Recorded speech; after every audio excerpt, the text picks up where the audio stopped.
My name's April Callis Birchmeyer. I'm a certified change management professional and I'm a project management professional as well. And I'd like to talk tonight about what to do when change is hard.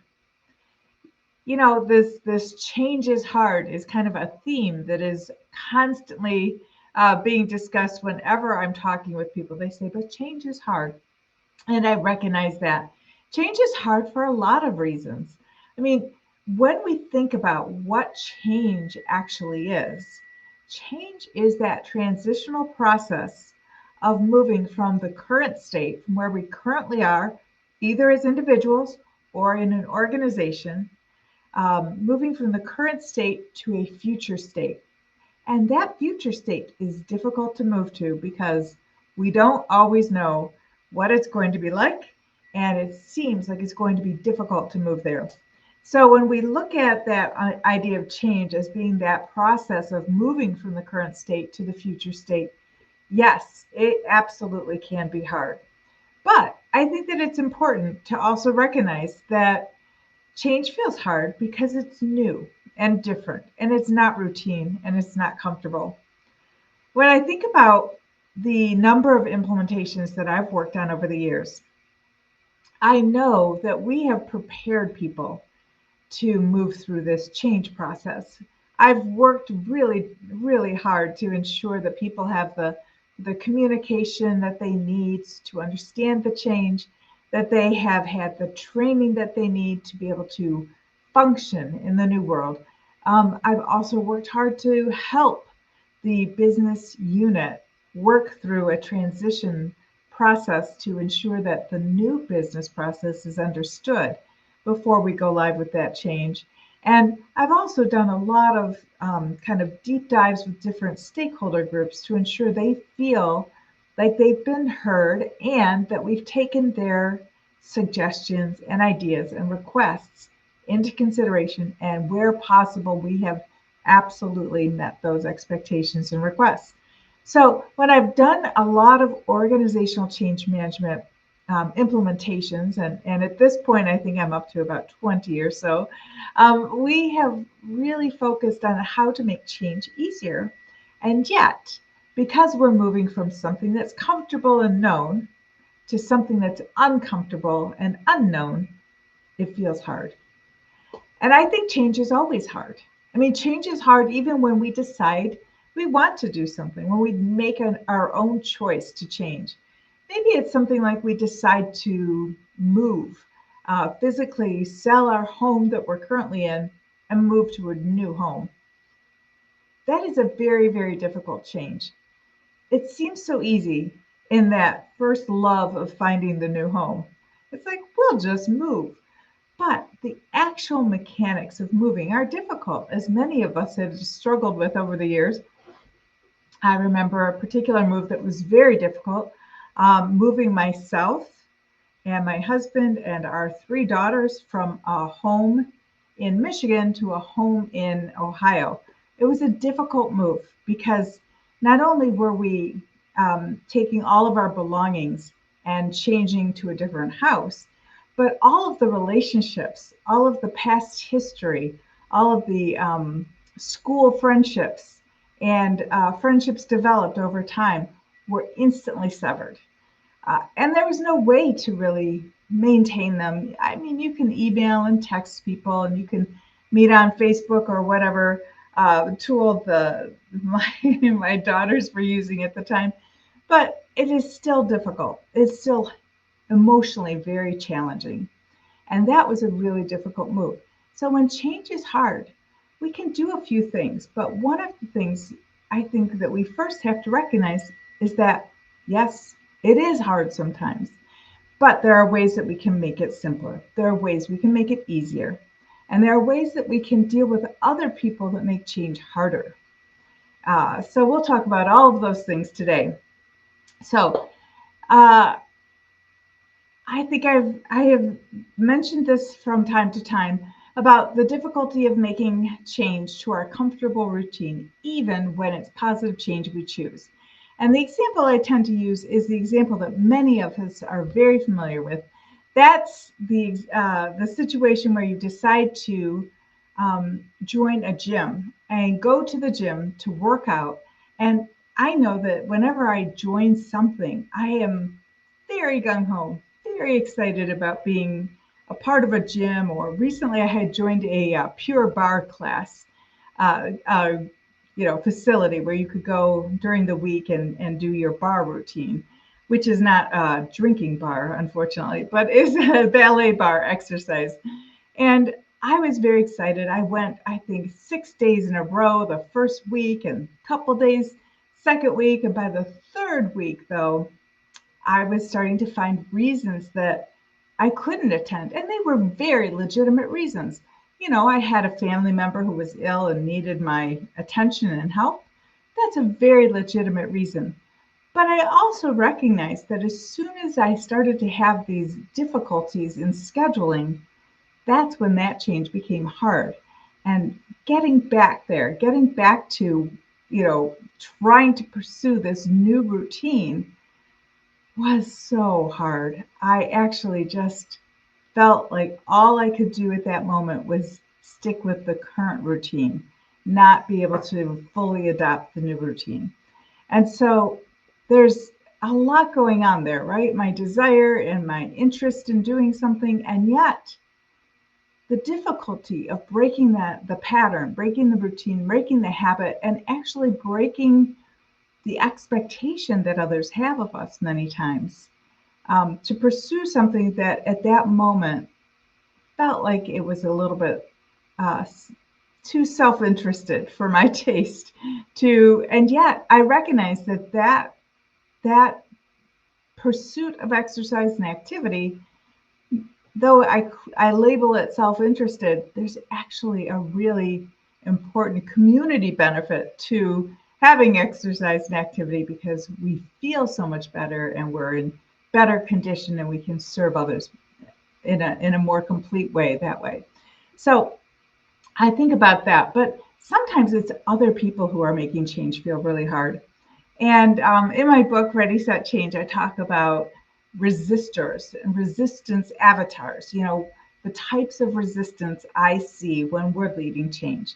And sometimes people are very resistant for a number of different reasons. I mean, there are people who are very resistant because they feel like things are going too quickly and too fast, and they can't hear enough about it quickly enough. They need more detail. They need to know what's happening. And this kind of an avatar I call the detailer or derailer, because they can absolutely derail the schedule of change. They can make change really hard when they keep asking for details that may or may not be available yet, but their request is holding up the other pieces of the process of change that need to happen. So that can be a difficult avatar to deal with in terms of resistance. Another avatar that I think is difficult to deal with in terms of resistance often doesn't appear resistant at all. They seem to be quite happily accepting change. And that would be the socializer saboteur. The socializer saboteur is a really hard to see resistor sometimes, because the socializer loves to socialize. They're very good at influencing people through their social skills, their enthusiasm, their capability in terms of communication, and their charm. They're really good at sharing information about change and seeming to be quite upbeat, but they can easily get discouraged and frustrated. And when that happens, they become resistant to change. When that frustration sets in for them, they might stop being the socializer, but start being becoming the saboteur, where they are using nonverbal skills and influence and their masterful communication skills to cast shade or doubt on this particular change initiative. I might just be somewhat sarcastic about the change, like, it's not really going to happen. I'll believe it when I see it, and that can really mean a lot to people who have heard positive things from the socializer. Another difficult resistance response to deal with is the the understander who likes to understand what's going on, really wants to be kind of hands-on and recognize like all the pieces. And they can sometimes get really frustrated because they like stability and they love to have things the same way all the time. Many times, these are the folks in our organizations who say, I've been here 30 years and I've known all the history of this, right? They very much value that steady, consistent stability in an organization, which means they do not like change. And they'll come right out and say, I don't like change. I don't like this. I don't want to do this. And one of the difficulties of that understander is that they are somewhat of the glue that holds people together. And since they're the glue, people really do listen to them when it comes to this questioning of how is this change going to be. I go to my understander who always listens to me, always has good advice, always takes the time to really learn about things. And that understander says, I don't plan on doing this. I'm going to retire. Or they might say, I don't plan on doing this. I'd rather switch jobs. I'd rather just, go pursue something else. The understander can undermine very easily because they are so trusted and they are so stable, and people look to them for their take and understanding of this change.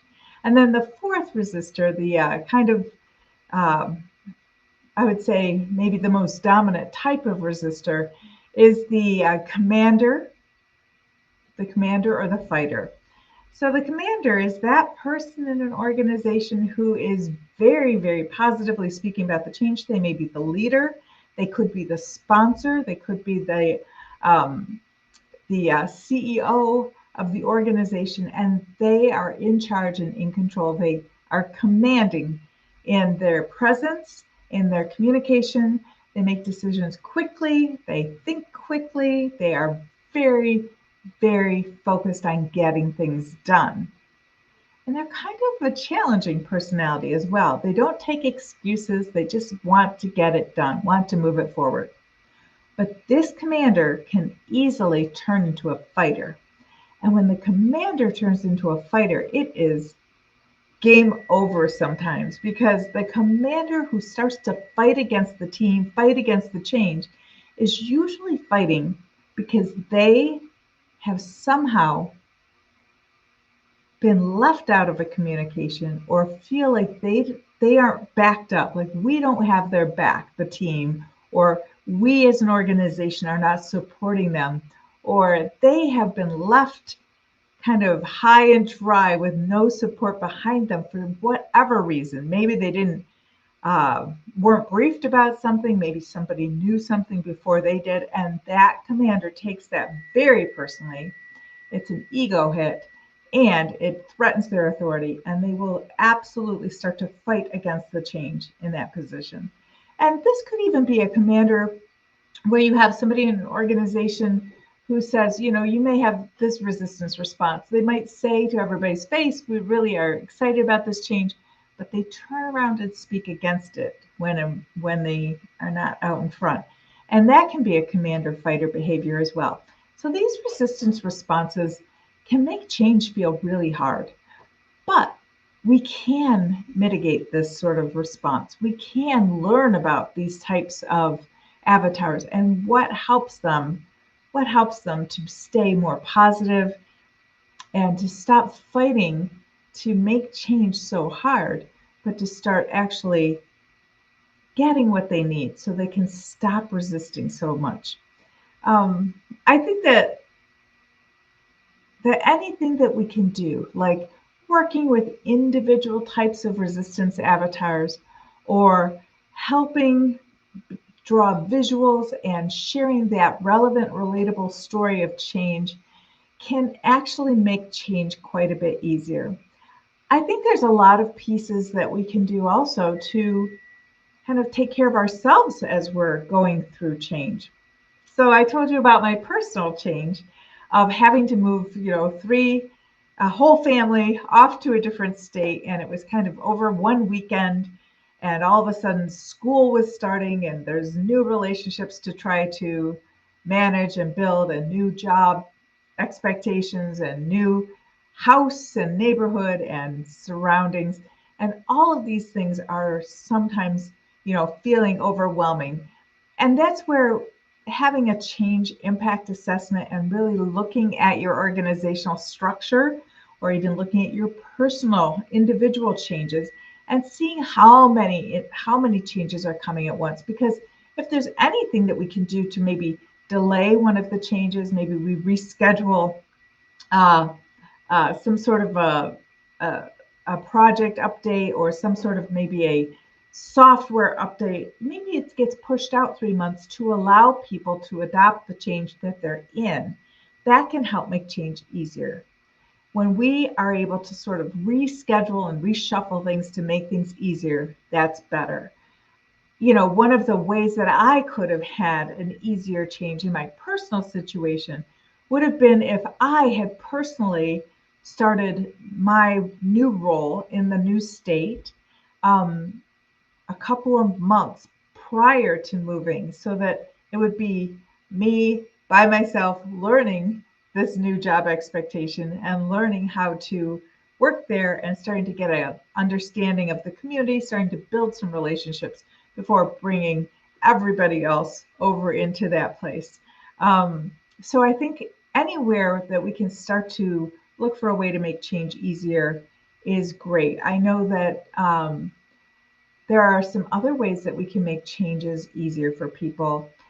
Obviously, the relevant, relatable story of change and making sure people understand that that story applies to them and that we will be providing things going forward like communication tools, like visuals such as story maps or even maps of our change process, workshops where we individually work with units to help them transition from what they're currently doing to preparing for how they'll do things in that new world.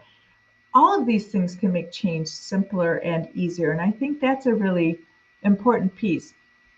Please feel free to let me know if you know of any ways that you can quickly make change easier, because I think that, just identifying the avatars and then knowing what avatar needs what type of information to help them be less resistant.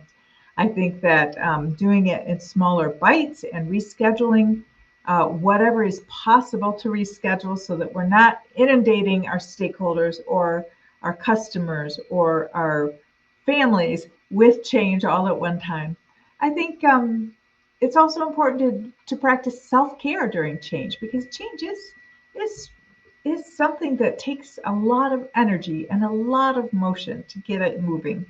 And so there are many, many things that we can do for ourselves. I mean, I actually feel like exercise is a large component to keeping ourselves um, motivated and in good condition, and to practicing self-care so that we have the energy to meet the change. Sometimes it feels like when we're in change, exercise is the last thing we want to do because we're tired. But exercise actually gives us energy and helps us to manage that energy. I also think that finding some practices that work for you.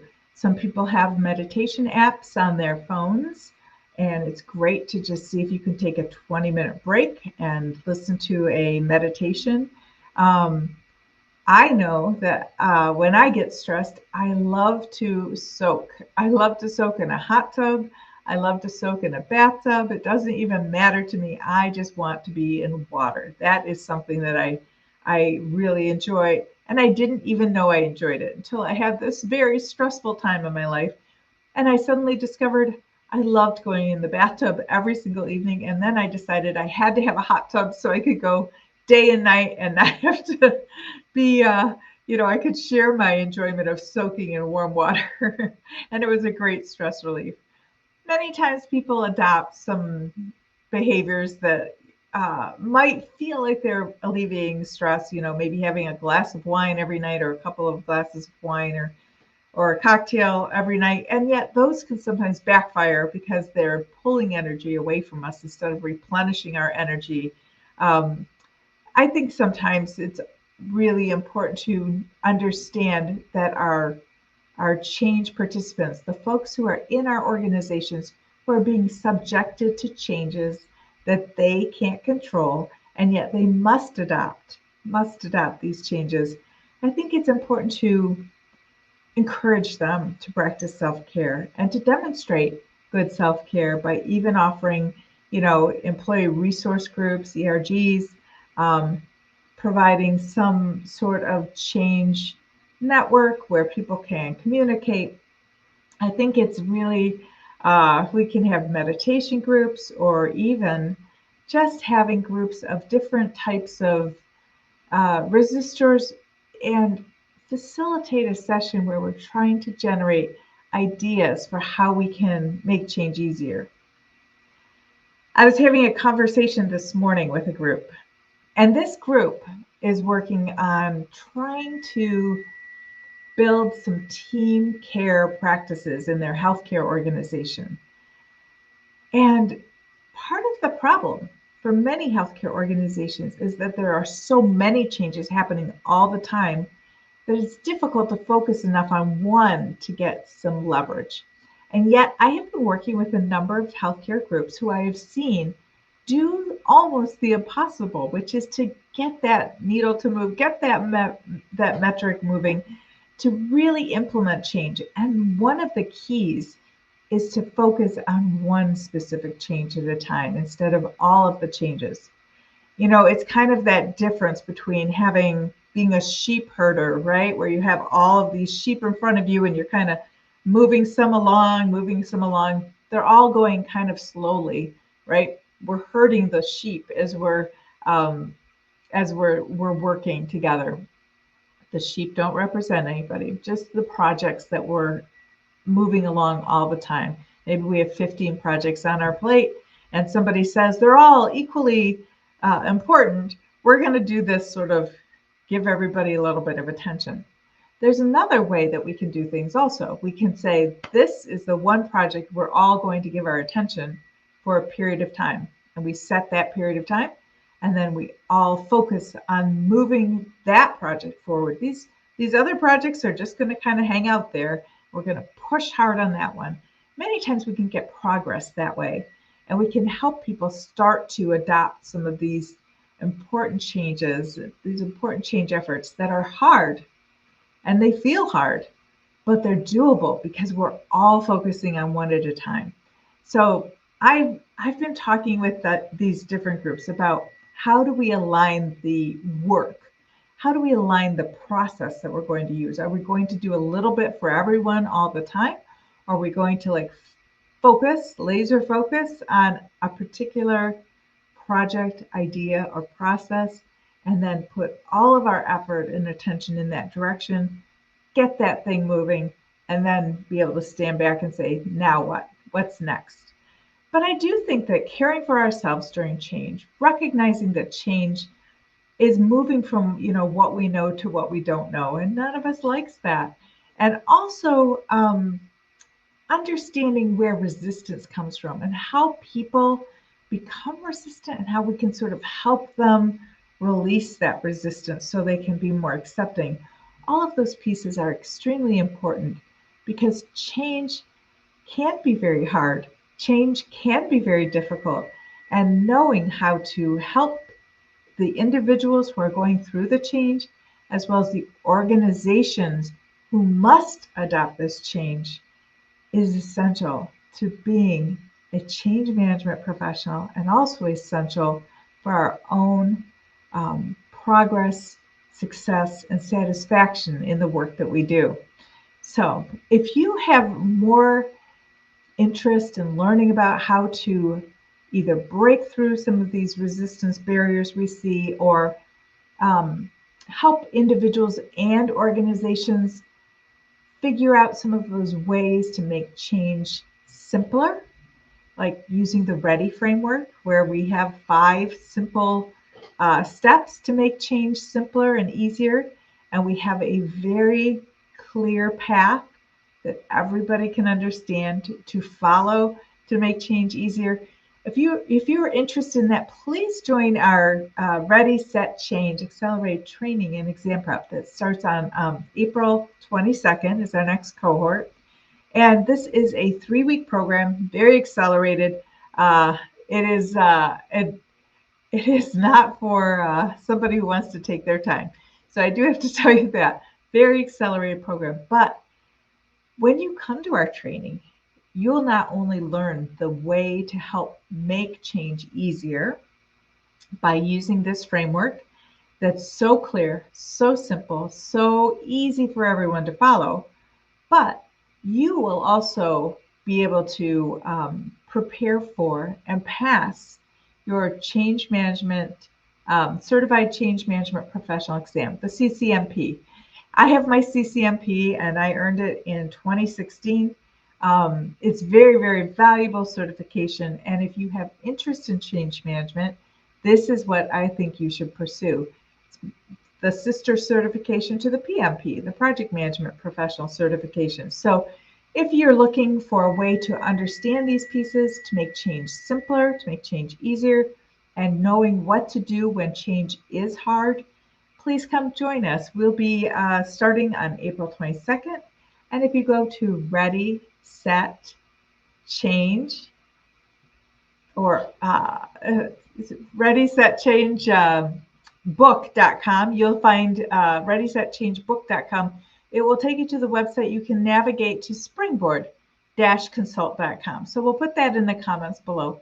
But you can navigate to springboard-consult and look at the Ready, Set, Change training, and you'll see the 3-week calendar that we have for our training, and you'll start to be able to recognize all of the pieces of that training. That also includes the Certified Change Management Professional exam application and preparation so that you can pass your certification and really upscale and up-level your career by becoming a CCMP.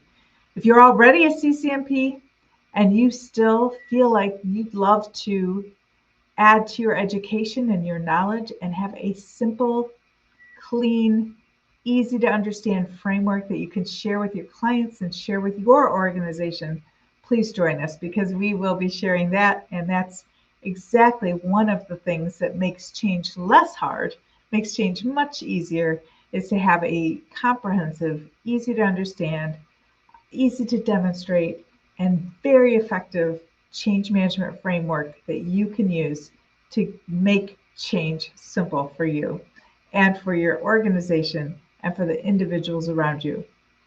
Thinking about what I would have done differently, I absolutely, in my own individual change, would have completely done things differently now that I understand more clearly how having a relevant, relatable story could have helped us, as a family, could have helped neighbors and everybody understand.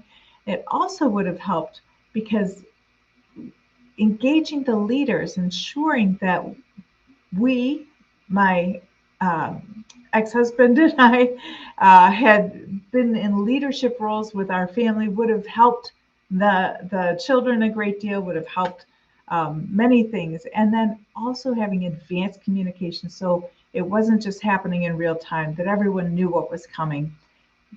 Developing and supporting each other, training on how to get on to the new school, how to get to the daycare afterward. All of that would have been extremely helpful. And then if we'd had, well, we did have resistance, but seeing resistance, I would have had a better approach to understanding how to help that resistance, how to help that understander who wants to be an underminer, how to help them understand where in the world we were by presenting more of a visual map of here's where things are in this individual change, and this is where we're managing our change so that we will land in full adoption of this change. That's what we need to do for individual change. That's how we need to help our organizations. And that's what we can do when we know that change is hard. So I appreciate talking with you today, and I look forward to seeing you perhaps in our cohort that starts April 22nd, Ready, Set, Change, accelerated training, and exam prep. Come join us. We'll talk a lot about how to make change simpler, easier, and more effective. Take care.